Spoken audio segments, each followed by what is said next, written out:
Bonjour à tous, nous sommes à nouveau samedi, il est 11h30 du Canal 3 Bénin. Vous connaissez ce rendez-vous, hein, dès qu'il est 11h30, notamment un samedi, sur votre télévision bien préférée. C'est le rendez-vous de littérature. Nous découvrons un livre et son auteur. Je vous propose aujourd'hui d'aller à la découverte de cet ouvrage-là. Aimez-la, c'est tout ce qu'elle désire. Respecte-le, c'est ce dont il a besoin.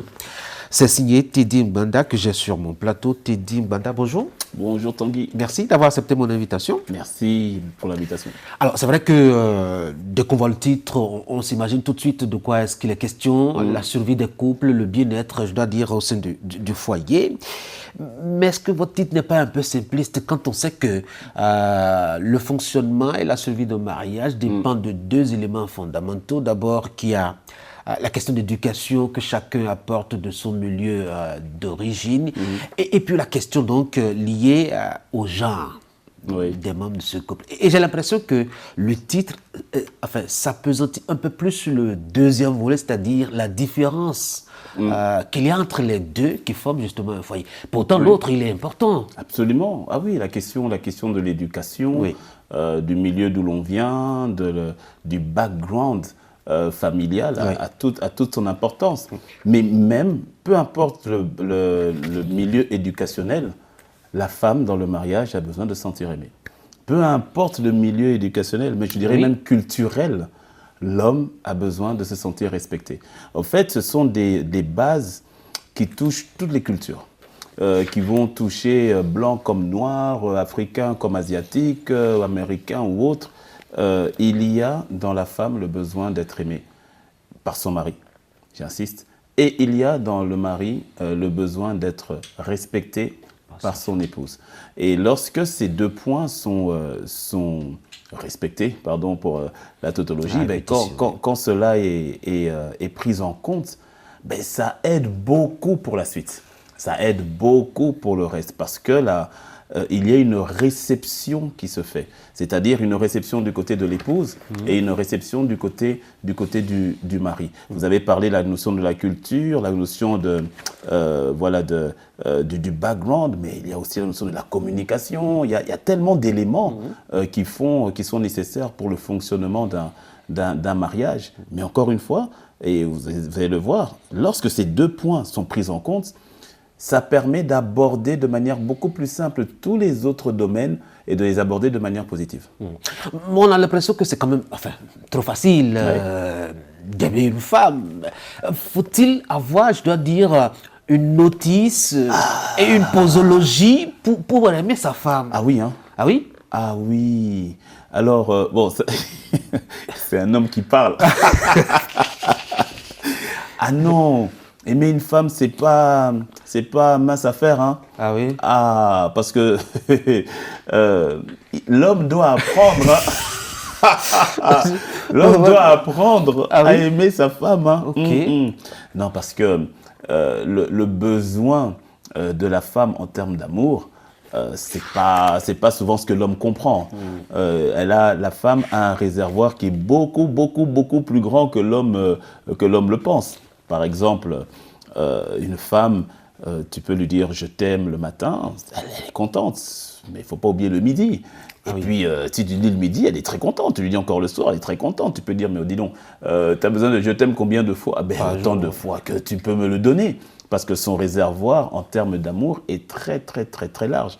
En tant que mari, nous avons besoin, j'insiste, d'apprendre à aimer notre épouse. Je vais aller plus loin, Tanguy, au fait, c'est que, vous savez, dans le cas du mariage, nous les hommes, on ne nous a pas appris à devenir des maris. On nous a toujours éduqués pour être des hommes. Sois un homme, prends tes responsabilités, ne pleure pas, sois fort. Ça ne pleure pas comme une femme. Ne pleure pas comme une femme. Toi, sois fort, faut pourvoir, et de l'argent, et du travail, et ceci. Et on nous a appris à être des hommes. C'est-à-dire, on est solides. C'est ce qu'on nous a appris à être. Sauf que lorsqu'on arrive dans le mariage, la femme ne recherche pas un homme. Elle recherche un mari.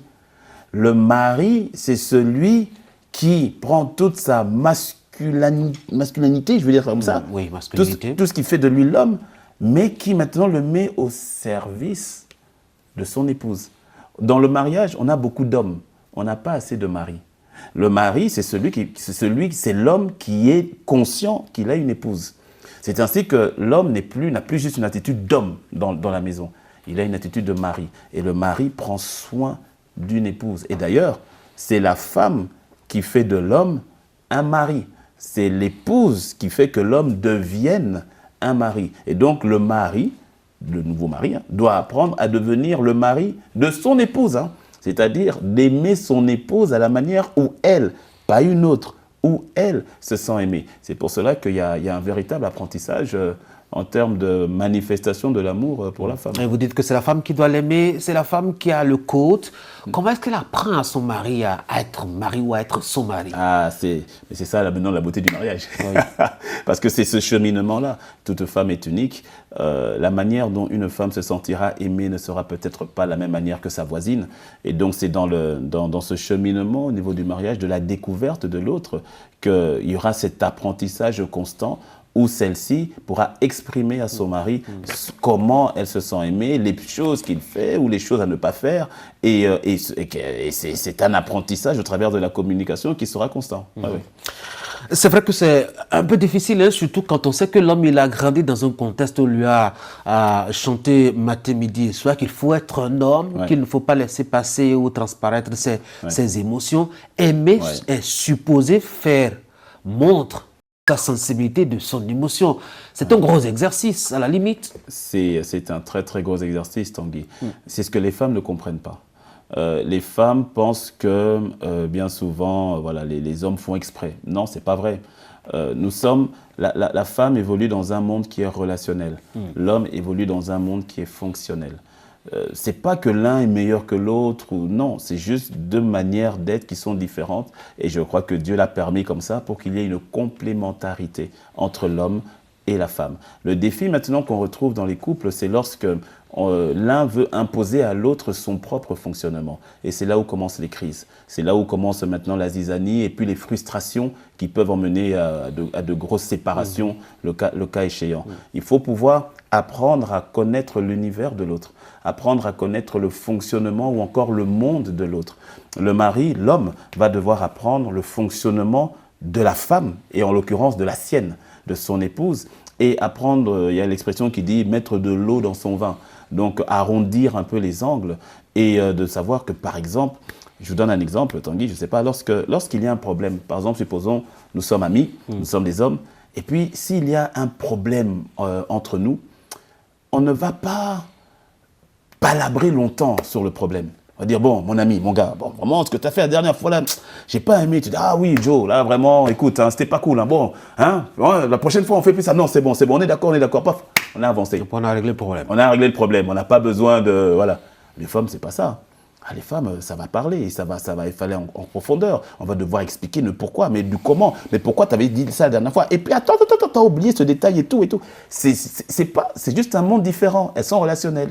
Maintenant qu'on arrive dans le mariage, qu'on arrive dans le couple, quand il y a un problème financier, disons. Voilà, chérie, il y a le bailleur et tout, il a dit le loyer et tout, on doit payer le loyer demain. Il a dit que si on ne paye pas le loyer demain, il va nous mettre dehors, chérie, donc il faut l'argent pour le loyer. Donc, comment tu vas faire? Qu'est-ce que tu vas faire? Le mari, qu'est-ce qu'il dit? Le mari dit, ok, j'ai entendu.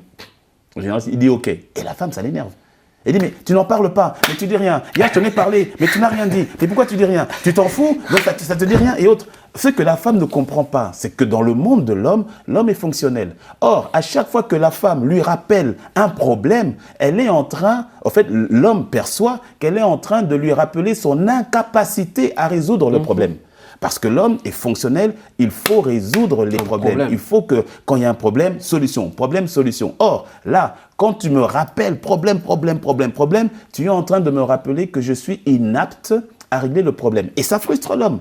Mais la femme ne le fait pas dans le but de frustrer l'homme. La femme le fait parce que quand il y a un problème, elle, la manière de se sentir à l'aise, c'est d'en parler. La manière de se sentir soutenu, c'est d'en parler. Et donc, elle va en parler, et lui, il va mettre son bouclier, et puis après, ça crée une tension. Donc, au fait, lorsqu'il faille apprendre à connaître le monde de l'autre. La femme va apprendre à baisser un peu, elle rappelle 1 ou 2 fois, et puis elle se calme. Et le mari aussi va apprendre aussi à interagir et à ne pas se fermer dans « oui, j'ai entendu, oui, c'est OK » ou bien « je gère ». Et de pouvoir aussi interagir pour adoucir ou sécuriser le cœur de son épouse. On est dans 2 mondes qui sont différents. Et dans le couple, il est important d'abord de vraiment bien se connaître soi, connaître ce monde et découvrir et apprendre à découvrir le monde et le fonctionnement de l'autre. Alors, en parcourant votre ouvrage dans le but de préparer cette émission, il y a un ami qui a exprimé son inquiétude.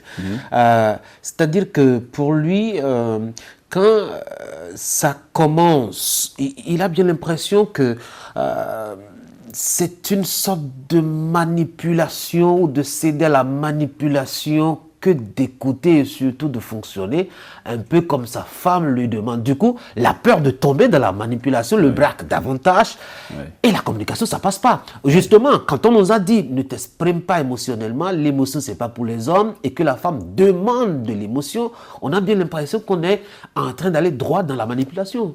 Je comprends parfaitement cette crainte-là. D'où le fait que la notion de communication entre l'homme et la femme sur la base de la confiance est très importante. Il serait erroné de dire que toute femme qui demande d'aller sur le terrain des émotions est en train de manipuler. Alors je ne dis pas qu'il y en a qui manipulent, on est d'accord, on est vraiment d'accord, je suis d'accord. Mais je parle vraiment de manière générale, ce n'est pas une forme de manipulation. Bien souvent, c'est que les hommes, nous avons peur au fait d'aller sur ce terrain-là.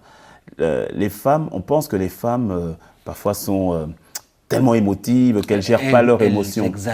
Qu'elles exagèrent. Mais la vérité, c'est que les femmes sont beaucoup plus fortes avec leurs émotions que ne sont les hommes. Ah oui? Oui. Parce que déjà, les femmes n'ont pas peur de leurs émotions. Nous, les hommes, nous en avons peur.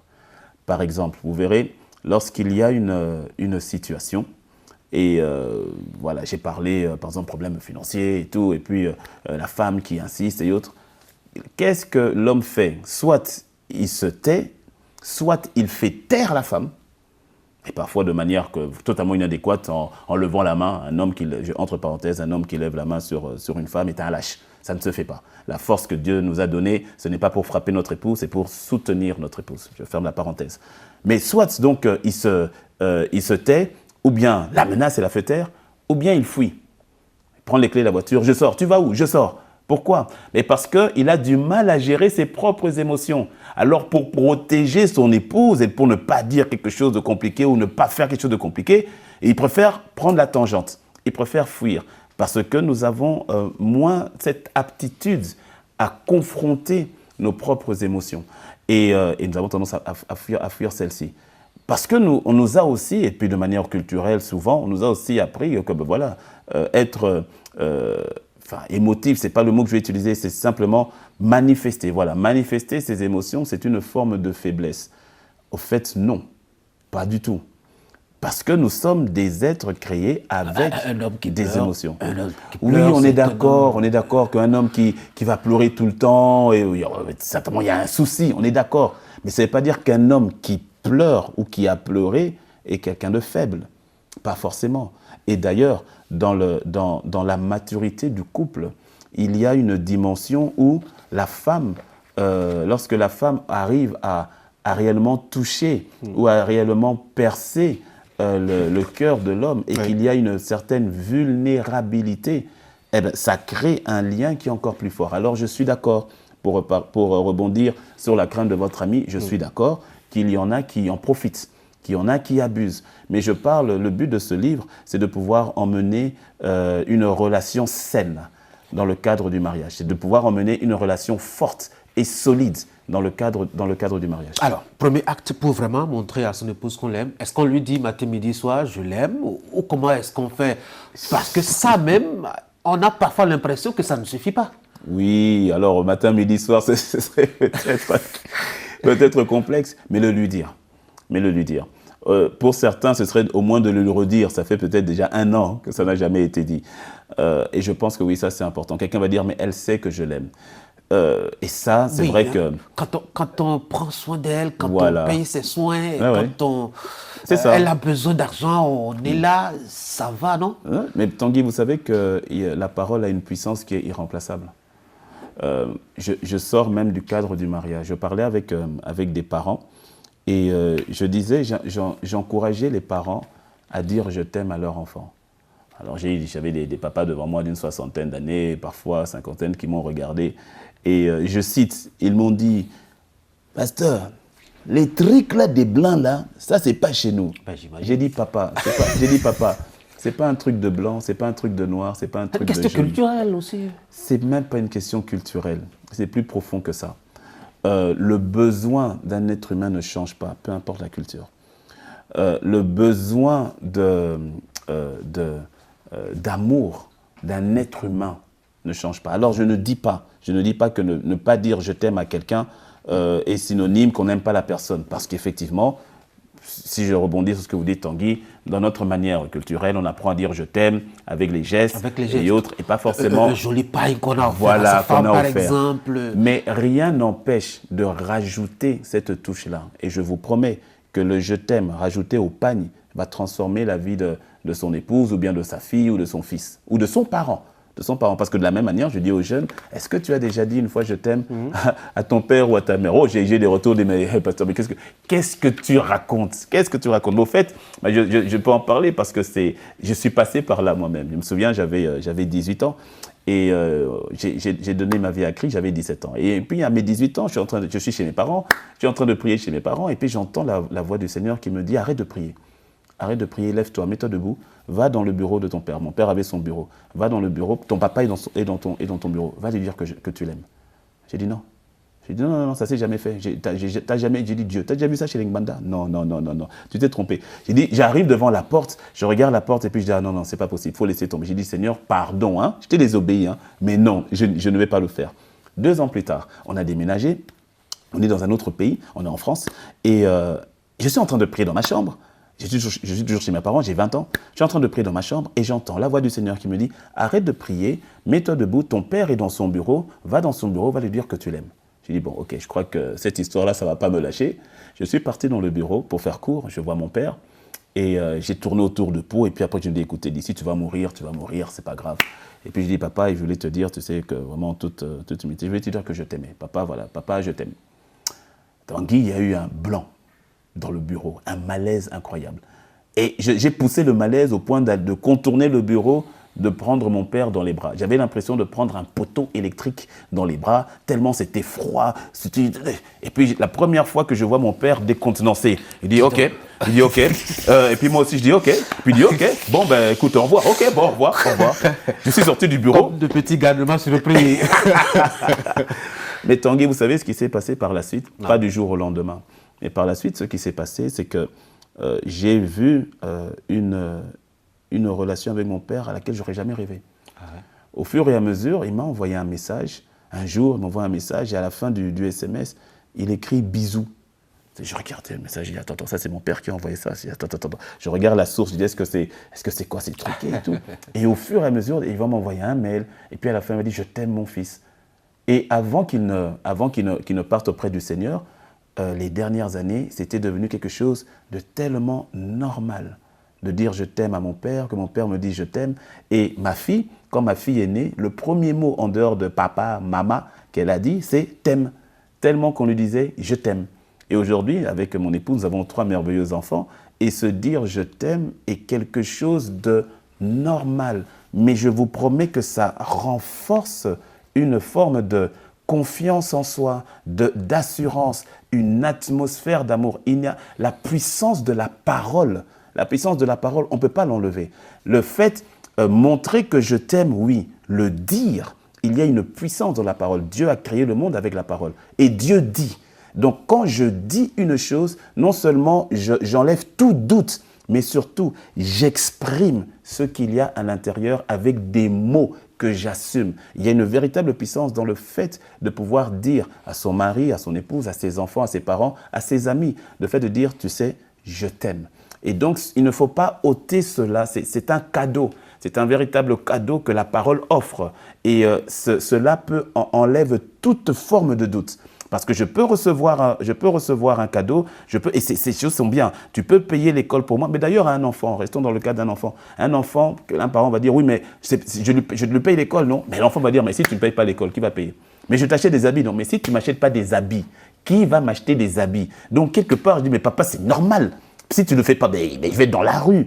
Mais l'enfant a besoin d'entendre de la part de son père, ne fût-ce qu'une fois, hein, mais mon fils, sache que je t'aime. Il y a ça, j'ai fait exercice avec certains jeunes, et quand je les ai vus revenir avec, c'est même pas un sourire, c'est un visage radieux de savoir, pasteur, tu sais quoi, mon père m'a dit qu'il m'aimait. Mais c'est toute une vie d'un enfant qui peut être totalement changée. Alors, à plus forte raison dans le couple, que l'épouse puisse savoir, juste entendre le fait « je t'aime » de la part de son mari. Et le mari aussi a besoin de l'entendre. Mais le besoin est beaucoup plus fort au niveau de l'épouse. Il n'y a rien qui remplace la puissance de la parole. Allez, parlons des dames maintenant, puisqu'on a parlé longtemps des hommes. Vous demandez, respecte-le, c'est ce dont il a vraiment besoin. Juste le respect. Le respect, Tanguy, le respect. On est des hommes. L'homme a besoin de se sentir respecté. La femme peut donner des fleurs, oh, je t'achète des fleurs, je t'achète ceci, on prend, c'est bien. Mais le respect. Si l'homme ne sent pas que son épouse le respecte, il ne se sent pas aimé. L'homme ne se sent pas aimé avec les mots, les fleurs, les gestes. L'homme se sent aimé quand il sent que son épouse a du respect pour sa personne. C'est son langage. C'est une question d'ego, à la limite, mais quelque part, oui, parce que... Oui, non, mais c'est pas faux. Mais c'est comme ça que nous avons été créés. Dans l'homme, il y a un peu cet ego-là. Il y a un peu ce leader, au fait. Ce leader qui fait que je suis leader. Et c'est comme même dans le mariage, il y a un ordre. Il ne peut pas y avoir deux têtes, sinon ça fait 2 visions, 10 visions. Okay? Non, il y a quelqu'un qui doit tenir le volant. Et c'est l'homme. Et donc, quand l'homme a la sensation que la femme veut porter la culotte, comme on le dit, hein, que la femme veut diriger, automatiquement, il y a quelque chose qui ne va pas. Alors, il y a deux réactions. Hein. Soit il va réagir avec violence pour lui montrer, écoute, je vais te prouver que c'est moi l'homme, ou bien soit il va prendre la fuite. Mais dans les deux cas, ça dérègle totalement la relation. Les femmes ne comprennent pas souvent cet aspect-là. Et les femmes, de la même manière qu'on a dit que l'homme doit apprendre à aimer sa femme comme elle se sent aimée, la femme doit apprendre à respecter son mari comme il se sent respecté. Parce que des fois, elle va dire « mais moi, j'ai rien fait de mal. Mais quoi est-ce que j'ai mal parlé ?» Mais le ton que tu as pris, madame, le ton, le volume que tu as pris, le moment que tu as choisi, le mari, il revient, à peine il revient du travail et tout, il n'a même pas eu le temps de se poser, tu lui sautes à la gorge, tu dis « ah mais depuis cette heure que tu rentres, tu m'avais dit quoi et tout ?» Laisse-le se poser, laisse-le se... Parce que même si tu as raison, mais tu lui manques de respect, tu lui sautes à la gorge, tu lui cries dessus. On ne crie pas, on ne crie pas sur son mari. C'est pas ton enfant. Parfois, il y a beaucoup de femmes, c'est le côté maternel de la femme, elles confondent le mari avec l'enfant. Par exemple, votre épouse qui... C'est un exemple, hein, je respecte madame, c'est un exemple. Mais votre épouse qui vous demande « Oui, Tanguy, est-ce que tu peux me donner la fourchette ?» Elle est en train de faire la cuisine. « Tu peux me donner la fourchette qui est là-bas ?» Et puis, vous êtes sur le portable. Elle dit « Oui, dans un instant, je te fais ça. » Et puis, vous restez sur le portable et tout.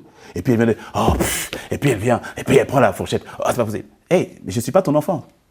Je ne suis pas ton enfant. Tu ne me traites pas comme ça. Je suis ton mari. Et parfois, l'épouse va avoir une attitude comme si le mari était un enfant. C'est-à-dire l'attitude qu'il va avoir avec un enfant. « Ah, mais pourquoi tu fais pas ci, tu fais pas ça ?» Je ne suis pas ton enfant. Je suis ton mari. Et c'est pour cela que vous savez, sans encourager bien évidemment l'adultère, mais c'est quoi ce qu'on appelle le mythe de la secrétaire ?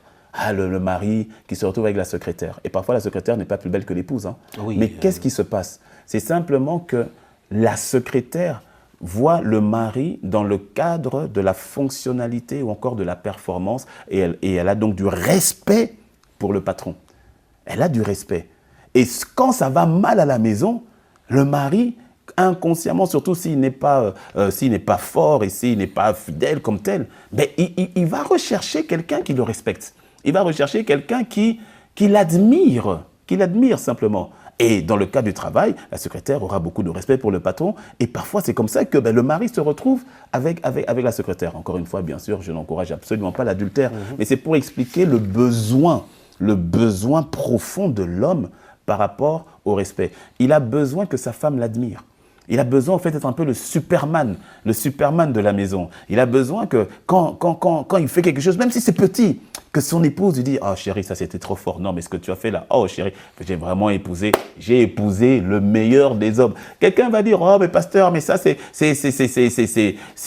gamin, c'est la flatterie. » Non, ce n'est pas de la flatterie, c'est le réservoir. Tout à l'heure, on a parlé du réservoir de la femme qui est de lui dire « Je t'aime », je ne sais pas combien de fois, ou votre ami même dit « Mais ça, c'est pas de la manipulation. Oui. » Mais pour l'homme, c'est la même chose, c'est pas de la manipulation, ce n'est pas de l'excès, c'est un besoin.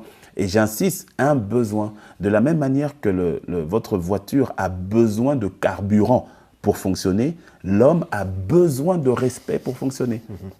Et comment est-ce qu'on respecte son mari ? Oui, il y a plusieurs voies pour respecter le mari. Par exemple, apprendre à reconnaître son leadership. Je crois, on n'aura pas peut-être le temps de tout dire, mais je crois que ça, c'est l'un des points qui est très important. Fait, oui, reconnaître le leadership du mari.